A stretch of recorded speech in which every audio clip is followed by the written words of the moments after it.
Yeah, Dan, Nigel, thank you very much for your commentary this evening. 2-1 to Wolverhampton Wanderers. You just heard there. Adrian, Clarke still alongside me to discuss what we've seen in that 90 minutes.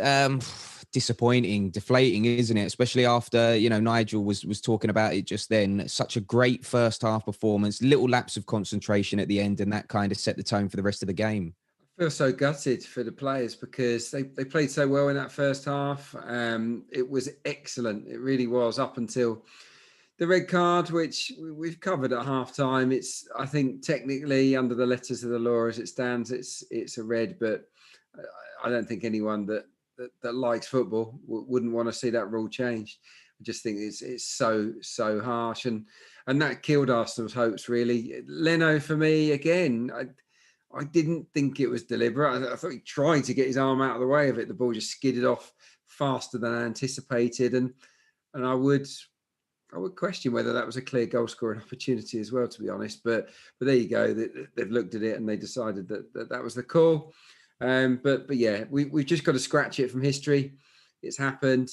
Take heart from the first half performance, which was outstanding.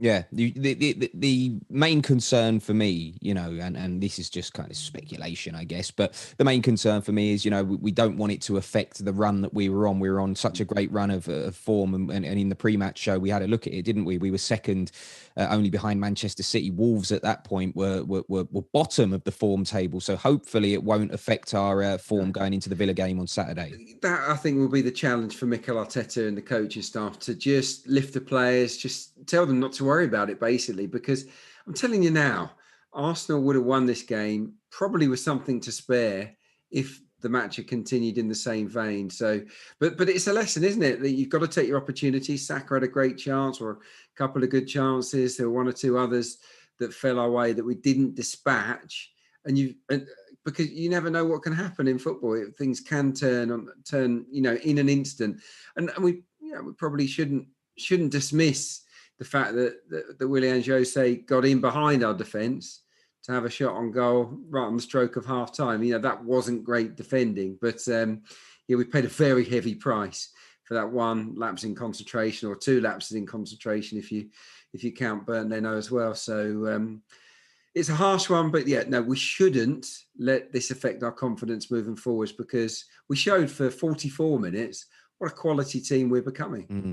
Yeah, very much so. Right, let's have a look at the first thing that we've learned from tonight's performance then, and it is this. Our first half performance shows we're now playing with great confidence and authority. And this was picked up, of course, by lots of people on social media. Adewale here saying Arsenal played their best first half of the season in a match, but it ends up with an unfortunate red card for David Luiz, which we've just covered there. Josh here says up until the final seconds of the first half, it's probably the best performance we've seen since the win at Old Trafford. I mean, I would, better. Yeah, I was just about to say I'd dispute that. I'd say in terms of the flowing football that we were playing, it was better than Old Trafford. It was high class football in the first half. It really was. We swept up the pitch really, really smoothly. Combination play was excellent. Everyone was looking razor sharp. We were tactically dominating the game as well. Wolves were all over the place.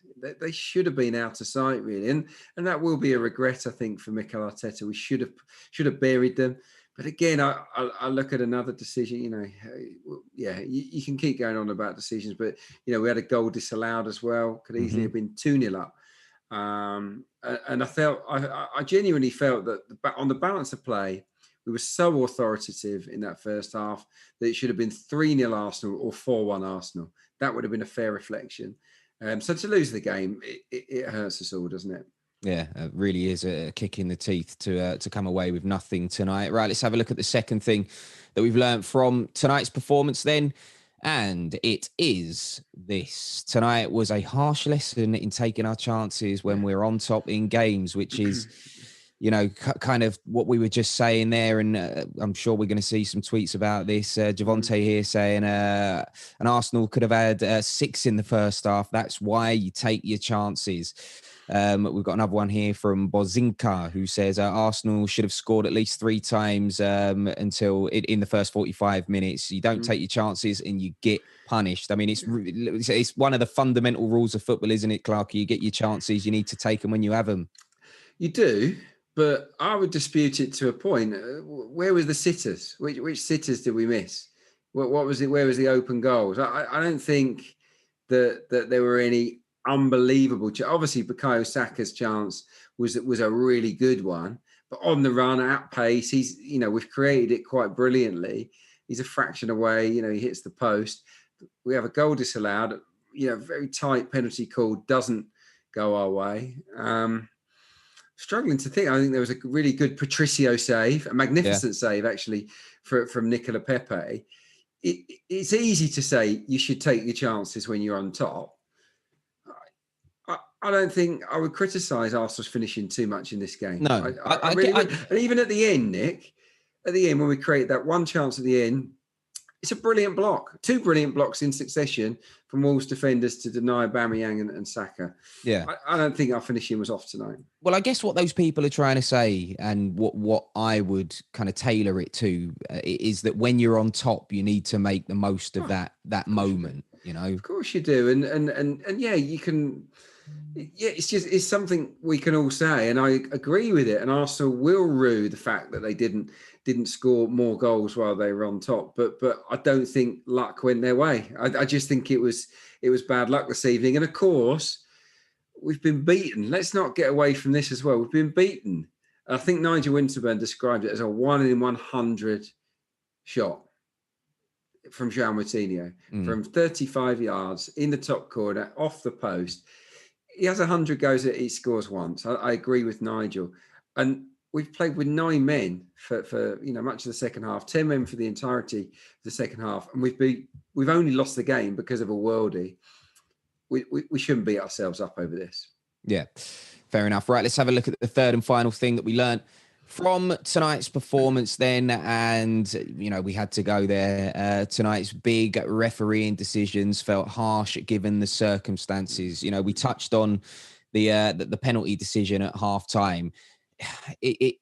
Within the letter of the law, it is a sending off, right? But I feel like people should be able to use their discretion nowadays. And I know I'm an Arsenal fan, so it sounds like I'm just saying this because of that. But I promise you, I'm trying to be as level-headed as possible.